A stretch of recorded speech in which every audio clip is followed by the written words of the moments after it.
Good day, ma'am. My name is Almais Gertlandon F. Pest Criminology to Delta. So this is my video presentation about fingerprint analysis summaries. So fingerprint analysis.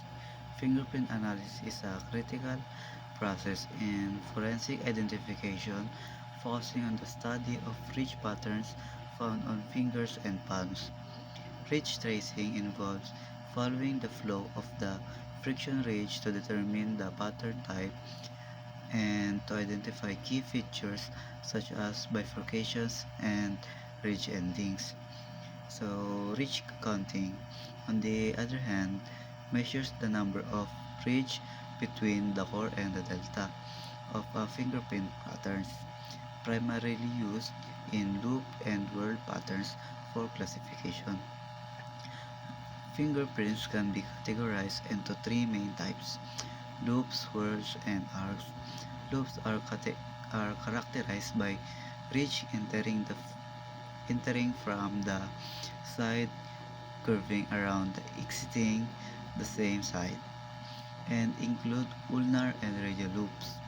Whorl features circular or spiral ridge formations and include plain central pocket, double loop, and accidental whorls. Arcs, the simplest type, consist of ridge that enter from one side and exit the other side, either or plain or tented arcs. In palm prints analysis, identifying the palmar region includes examining areas such as the tenar, hypotenar, and interdigital pads, as well as flexion, creases, and ridge patterns. This is essential in understanding the uniqueness of fingerprint classification. Also involves determining primary, secondary, subsecondary, and other classifications, often based on Henry classification system. The the primary classifications considers the presence of whorl in specific fingers, while secondary and subsecondary classifications involve detailed ridge characteristics near the index fingers. Other classifications may include the ridge tracings, ridge count, and other motifs used to refine identifications.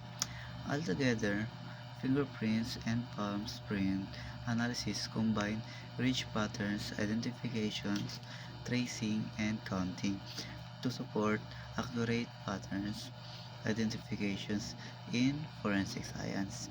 So these are learnings and reflections that I gathered in throughout our whole whole studying. Through the study of fingerprint analysis, one can realize how powerful and reliable this method is in solving crimes. Fingerprints left at, at a crime scene, whether partial or complete, serve as silent witnesses.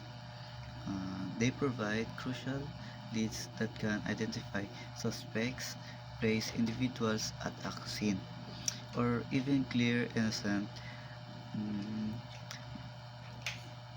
partials. Understanding how to trace, ridge, count, then accurately, and classify patterns enhances one's skill in evidence analysis. The process reinforces the importance of paying attention to even the smallest details during investigations. Ultimately, fingerprints evidence highlights the principles that no two individuals the same prints, undersharing the uniqueness of human identity and the value of scientific methods in the pursuits of justice. And that's all, ma'am. Thank you. So